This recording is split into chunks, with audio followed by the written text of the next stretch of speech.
dalam kebaikan.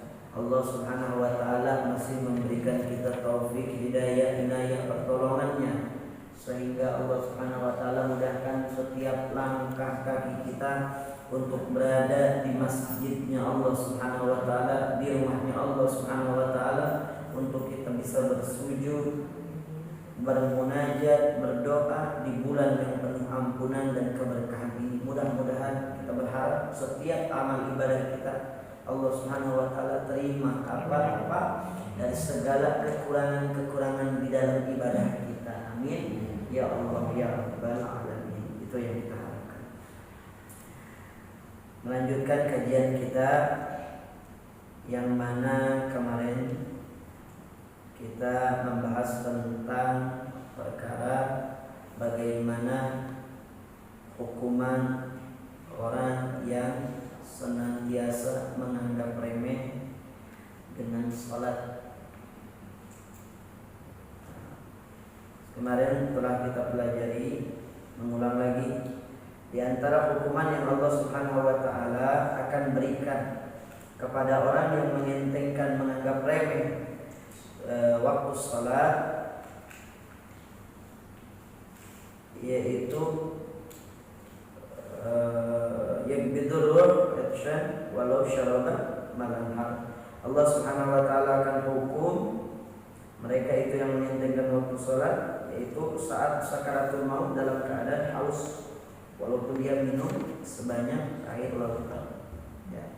Kemudian Allah Subhanahu wa taala akan berikan hukuman ketika dicabut ini rohnya, dia dalam keadaan sakit yang luar biasa. Dan yang terakhir, dikhawatirkan orang yang senantiasa mengentengkan waktu sholat ini, dikhawatirkan saat sakaratul mautnya hilang imannya. Alhamdulillah, tidak membawa iman. Nah, kemudian hukuman yang Allah Subhanahu wa taala akan berikan kemarin saat sakaratul maut, kemarinnya lagi waktu hidup di dunia. Nah, sekarang masuk fase ketika orang setelah sakaratul maut itu apa? Mati. Setelah mati masuk alam kubur. Maka ketika ada orang yang mengentengkan waktu sholat di alam kubur, Allah Subhanahu wa taala akan berikan 3 hukuman ketika masuk alam kuburnya. Fal ula yadiqu alaihi su'al munkar wa nakir. Maka ketika dia menghadap malaikat munkar dan nakir, ini sulit untuk menjawab pertanyaan daripada pertanyaan-pertanyaan munkar nakir. Kalau kita nih sekarang nggak mungkin hafal. Kalau ditanya siapa Tuhannya, Allah. Wa man nabiyuka, Muhammad sallallahu alaihi wasallam. Terus kemudian apa lagi? Madinuka, apa agamamu? Din Islam, agamaku Islam. Mama imamuka, siapa? Apa imammu? Itu udah hafal nih. Nah, itu gampang, mudah. Tapi ketika nanti kita berhadapan dengan malaikat munkar nakir, ini kira-kira bisa nggak kita menjawab ini soal dan pertanyaan munkar nakir? Ini bukan pertanyaan soal dari manusia, dari orang, dari manusia biasa. Seorang malaikat yang Allah tugaskan untuk bertanya, menanyai bagi orang-orang yang masuk dalam kubur.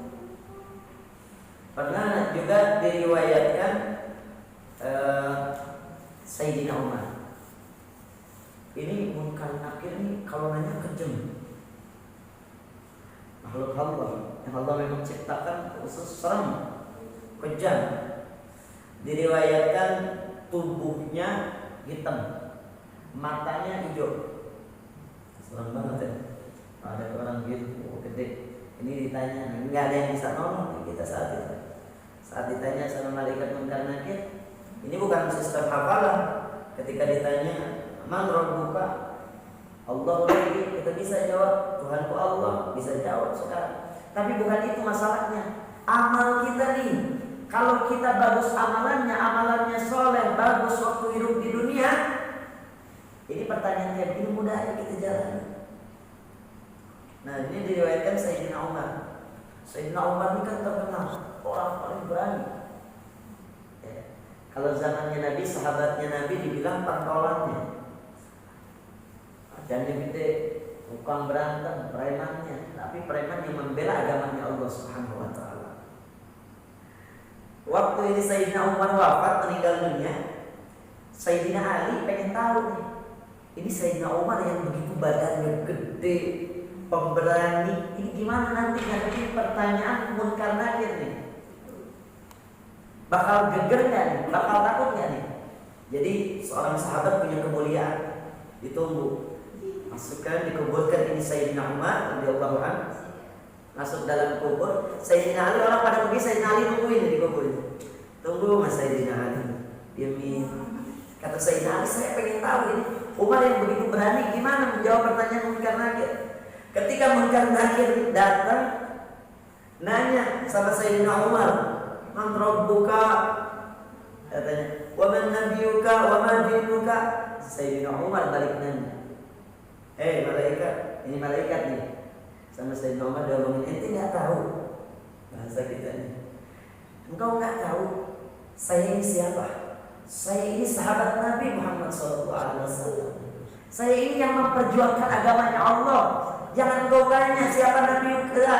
Jangan kau tanya man rabbuka. Saya ini yang memperjuangkan agamanya Allah.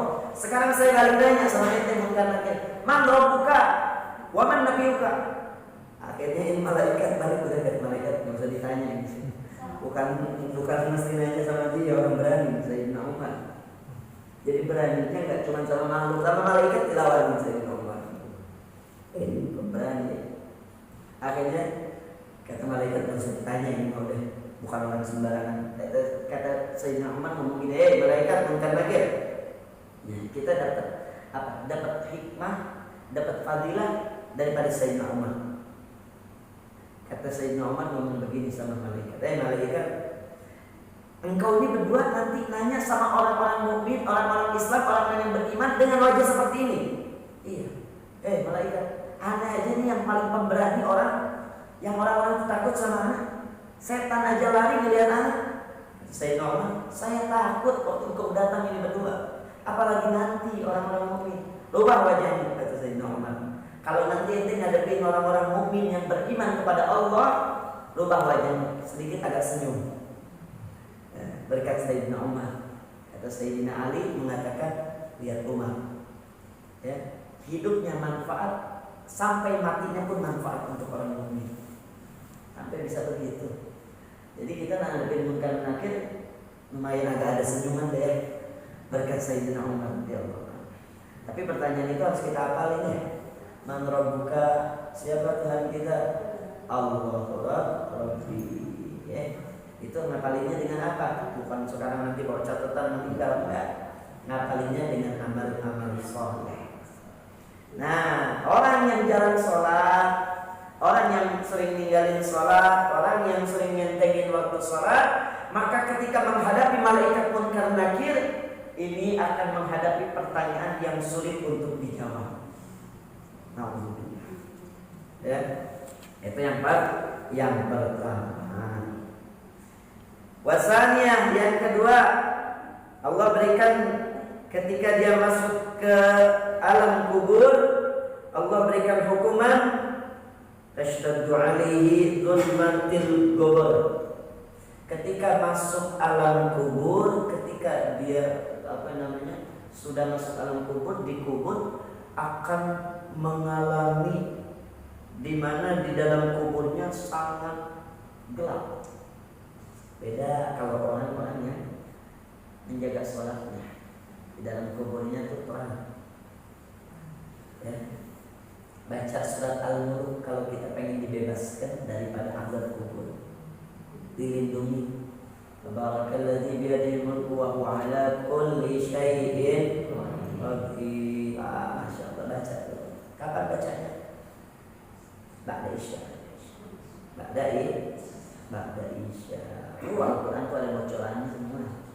Ba'da Isya baca surat Al-Mulk, insyaallah terhindar daripada azab kubur. Pengen kaya, Bu pengen kaya nggak Bu? Pengen baca surat Waqiah. setelah asar. Jangan tinggalin sholat duha. Laksanain minimal seminggu sekali sholat tasbih, perbanyak istighfar. Itu yang kaya. Banyak duit, dompet tebal, nggak kempes mulu. Jadi nanti soal munkar nakir nggak usah dihafalin ya. Jadi itu dengan jawabannya dengan amal kita. Ya, jadi orang yang apa tuh namanya, yang senantiasa mengentengkan waktu sholat, maka ketika masuk alam kuburnya dia dalam keadaan gelap. Diriwayatkan paling seremnya keadaan, paling menakutkannya keadaan, yaitu orang ketika masuk alam kubur di malam pertama.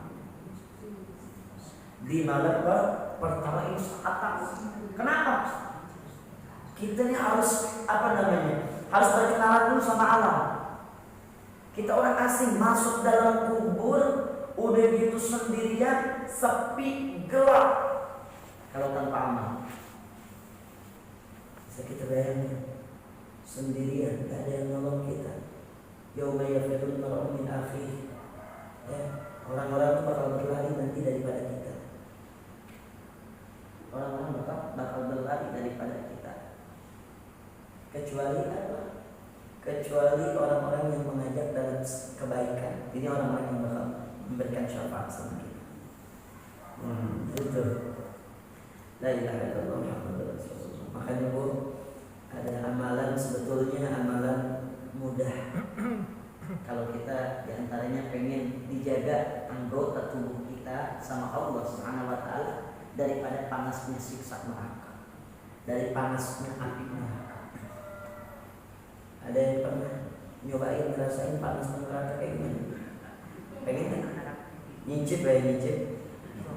Jangan nauzubillah dari panas gimana jangan. Nah ini waktu Rasulullah SAW ditanyakan, ya Rasulullah bagaimana sih panasnya api neraka? Nabi mensifatkan dengan panasnya neraka. Kata Nabi SAW, disebutkan satu butir pasir, satu titik daripada bara neraka. Kalau diambil diletakkan ke dunia, maka lautan yang ada di dunia ini akan kering. Hutan bisa kebakar. Ini baru satu titik, satu butir pasir daripada neraka. Panasnya kayak begitu. Bagaimana orang yang dibakar, yang dipanggang, yang direbus? Wow, panasnya udah kayak gimana ya? Makanya Nabi Sallallahu Alaihi Wasallam waktu perjalanan Isra Mi'raj, Nabi melihat betapa banyaknya kaum Hawa di dalam neraka. Kaum perempuan dalam neraka. Dosa apa? Ini perempuan di antara dosa-dosa wanita yang banyak masuk dalam neraka. Mereka yang tidak bisa menjaga aurat. Aurat tubuh mana-mana lepas kerudung. Ini dalam disiksa. Sampai diriwayatkan ini orang yang senantiasa di dunianya melepas kerudungnya, ya. Kelihatan auratnya, dijamah, ditarik ini rambut si perempuan tersebut, digantungkan, kemudian di bawahnya api neraka yang membara. Sampai begitunya. Agar anak-anak kita, ya, zaman sekarang bukan kayak zaman dulu. Kalau zaman dulu kita ingat, kita masih sekolah. Kalau zaman-zaman anak-anak SD dulu main karet. Pas main karet begitu ya, perempuan biasa main karet, loncat-loncat, mungkin dia nggak sengaja karetnya. Nah, ngenain roknya keangkat. Laki-laki ngeliat ketawa, nangis pulang. Besoknya ngaduin sama bapaknya.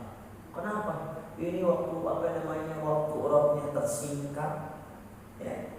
Padahal celana roknya tersingkap, laki-laki ngeliatin, ngetawain, malu, bilangin ke bapaknya. Besoknya bapaknya datang. Anak-anak sekarang gimana? Kita nggak perlu ngeliat yang singkap-singkapan lagi. Di motor udah pada nyingkap semua roknya. Jadi makanya zaman sekarang bukan kayak zaman dulu. Zaman sekarang keluar dikit maksiat mata. Susah. Nah, makanya ada amalan yang bisa melindungi anggota tubuh kita daripada api neraka. 3 mata yang Allah Subhanahu wa taala cintai. Kullu ainin baqiyat yaumal qiyamah. Semua mata di hari kiamat akan menangis. Semua mata di hari kiamat akan menangis. Orang yang mendapatkan kabar bahwasanya dia akan masuk neraka nangis sesungguh-sungguhnya, sebenar-benarnya tangisan. Orang yang dikabarkan masuk surga nangis juga. Nangis senang mungkin. Kullu ainin baqiyat yaumil qiyamah. Kullu ainin baqiyat yaumil qiyamah. Semua mata akan menangis di hari kiamat, kecuali 3 mata ini yang tidak akan menangis di hari kiamat. Ainun bakat min khasyatillah. Mata yang senantiasa menangis karena takut dosa, karena takut ingat maksiat sama Allah di malam hari. Kalau ulama dulu Bu, kalau malam dia sholat tahajud, habis sholat tahajud dia doa. Di dalam doanya dia iktiraf, mengakui segala kesusahannya, mengakui segala kesalahannya, istighfar, mohon ampun sama Allah sampai keluar air mata. Air mata tersebut dia disanggah ini air mata tersebut, kemudian dibalurkan ke sekujur tubuhnya, ke wajahnya, ke tubuhnya. Kenapa? Karena air mata yang membasahi anggota badan kita, di dalam disebutkan tidak api neraka tidak akan membakarnya. Nangis itu. Malam bangun ingat sama Allah, malam bangun tahajud ingat sama Allah, ingat dosa ya Allah, ya Allah, minta ampun sama Allah. Ngaku kita ini banyak kurangnya sama Allah, kurang mengabdinya kepada Allah, banyak maksiatnya, sampai kita netes air mata, sampai nangis, air mata kita dicuci, basuh di wajah kita dengan air mata tersebut. Ini bisa melindungi daripada api neraka. Nah, jadi air mata yang Allah cintai ini, mata yang Allah cintai yang tidak akan menangis, mata yang senantiasa menangis di malam hari karena ingat dosa. Nangis sama Allah, ingat utang, nangis sama Allah. Jangan ingat utang doang, ingat dosa sama Allah. Kemudian mata tasahharat ghadat bin maharimillah. Mata yang senantiasa dipejamkan tatkala dia melihat maksiat. Maksiat depan mata kita bisa memejamkan, memalingkan pandangan kita. Ini mata yang Allah cintai, yang tidak akan menangis di hari kiamat. Maksiat depan mata kita pejamkan atau kita palingkan. Nah, ini mata yang Allah cintai. Kemudian mata yang senantiasa bergadang fi sabilillah, yang terjaga sepanjang malamnya, begadang dia tahan ngantuknya karena untuk Allah, tahajud, qiyamul lail, baca Quran malam-malam. Ini mata yang Allah cintai, tidak akan nangis di hari kiamat, tidak akan mengalami penyesalan. Nah, ini apa yang Allah Subhanahu wa taala cintai. Jadi itu hukuman bagi orang yang telah masuk alam kubur. Bagi siapa orang yang senantiasa menyentengkan, menganggap remeh waktu sholat. Yang ketiga, yadiku gobrahu hatta tandimu adla'ah. Maka ketika masuk ke dalam kubur, orang yang mementingkan waktu sholat, maka kuburnya akan menyempit hingga tulang berulangnya akan remuk, digempit sama kuburnya. Gempit sama kuburnya. Ini dalam kuburnya. Kemarin hukuman Allah di dunia, kemarinnya lagi hukuman Allah saat sakaratul maut. Sekarang hukuman Allah bagi orang yang menghentikan waktu sholat ketika masuk alam kubur. Di antaranya Allah Subhanahu wa taala akan hukum ketika dia masuk alam kubur, maka kuburannya akan menyempit, kemudian ini akan membuat tulang berulangnya akan digencet, dihimpit di dalam kuburnya. Kuburannya akan menyempit. Karena perhatikan sholatnya, jangan remeh sholat kita. La ilaha illallah Muhammadur Rasulullah sallallahu alaihi wasallam. Apa namanya, kita tuh waktu kita nih sebetulnya banyak dihabiskan dengan perkara dunia. Waktu kita tuh habis untuk perkara dunia. Coba dibayangkan, dari kita mulai buka mata, orang yang berdagang ingat sama dagangan. Hari ini harus dagang apa nih? Biar usahanya lebih laku, lebih maju, biar lebih sukses.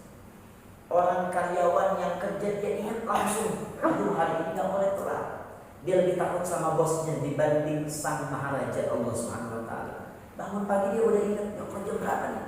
Aduh kalau telatin kerja bisa marahin sama bos.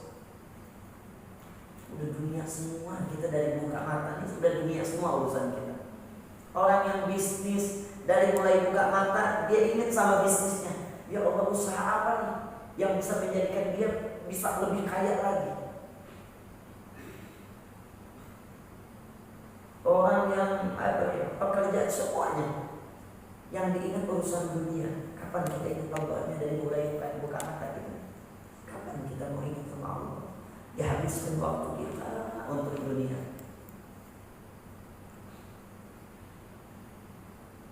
Makanya di antara tanda-tanda kerasnya hati itu, orang di antara tanda-tanda kerasnya hati, orang yang senantiasa hubbud dunia, yang terlalu cinta dengan dunia. Itu setan yang masukin.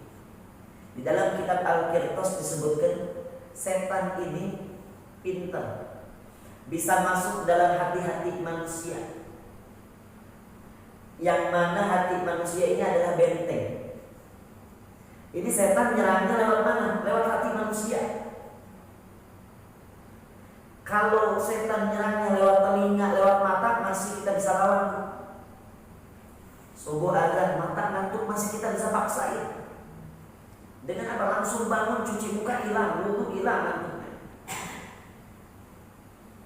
Tapi kalau setan sudah menyerang lewat hati,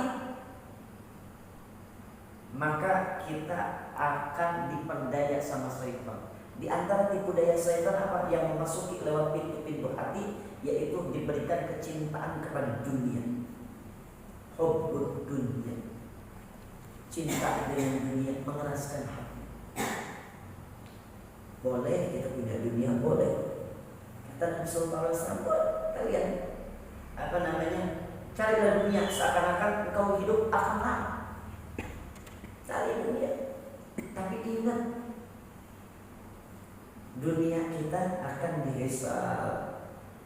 Jangan terlalu mencintai dunia hingga dunia kita melupakan kita kepada Allah Subhanahu Wa Taala. Dalam riwayat disebutkan dalam cerita, ada seorang ulama, seorang wali besar namanya Ibrahim bin Adham.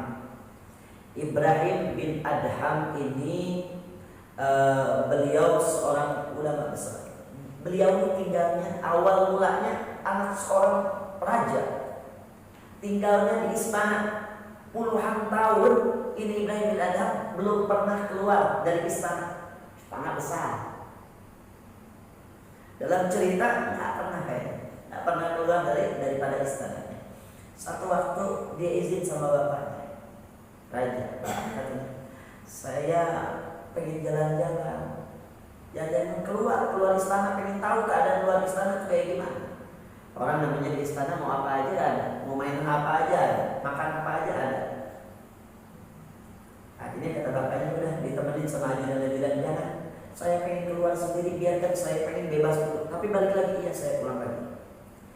Nggak lama keluar dari pintu ini istana, Ibrahim bin Adham pas keluar daripada pintu istana, dia lihat di depan istana ada seorang musafir, pengemis, bajunya lusuh, ya, lagi tidur. Disamperin ini sama Ibrahim bin Adham, katanya, Pak, dia tanya, misi Pak, ya. Bapak tidur di sini? Iya, saya tidur di sini. Katanya, saya tidur di sini setiap hari. Kadang-kadang saya tidur di mana aja, di jalan, katanya. Terus tanya lagi sama Ibrahim bin Adham, Bapak nggak ngerasa dingin? Ya dingin. seperti biasa. Orang yang namanya tidur di luar, bapak digigit nyamuk.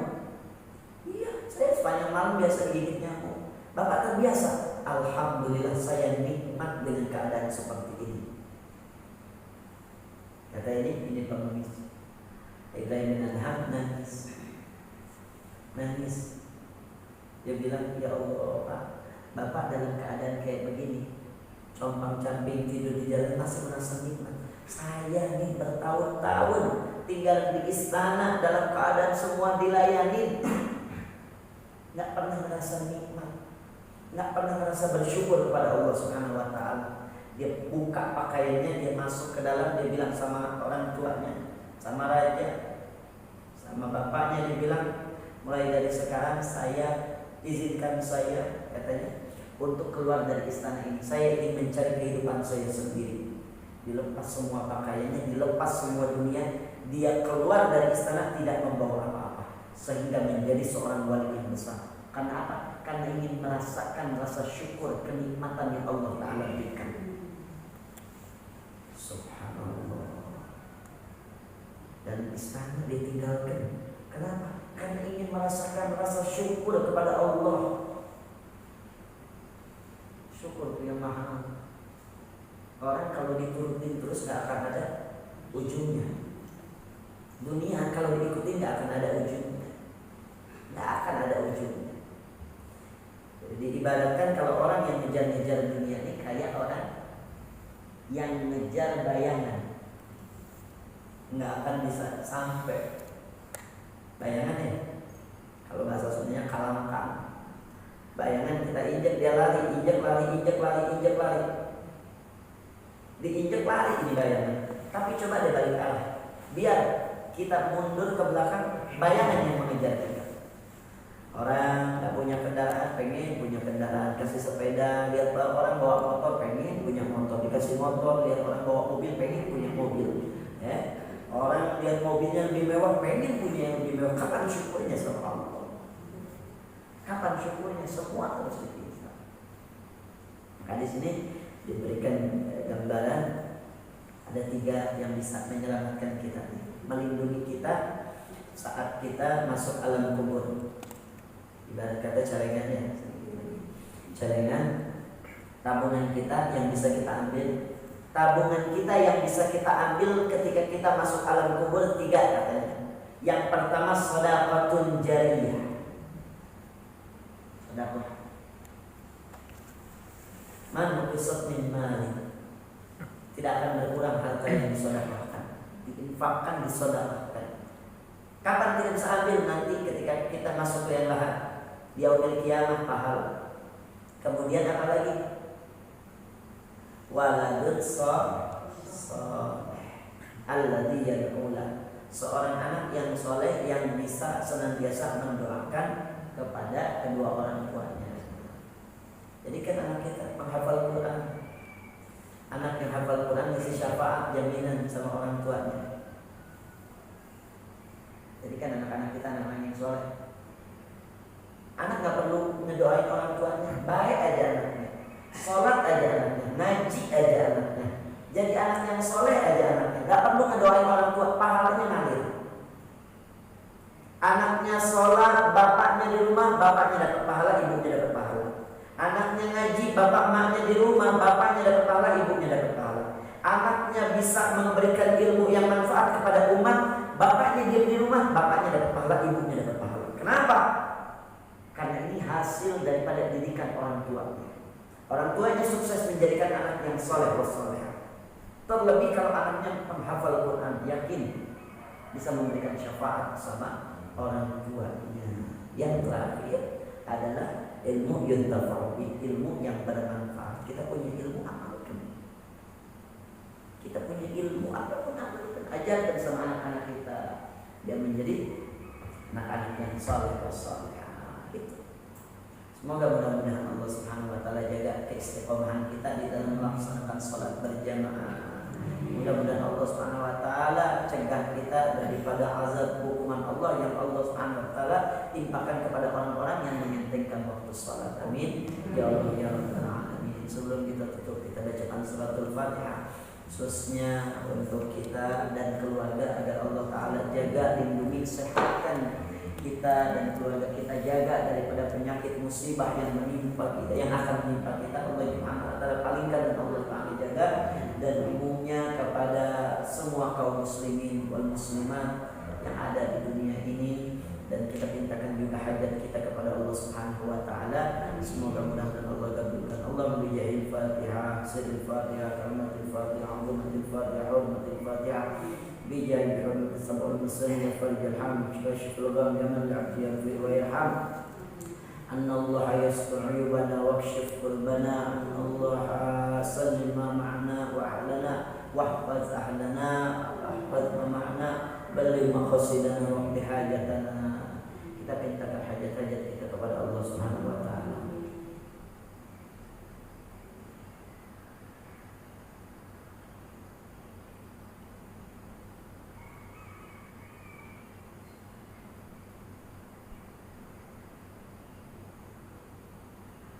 Khairin wa lutfin wa afiyah wa nasallu al-afwa wal afiyah wal mu'afah daima fi din wa dunya wal akhirah wa ala kulli niyatin salihah. Sirril Fatihah. Alhamdulillah.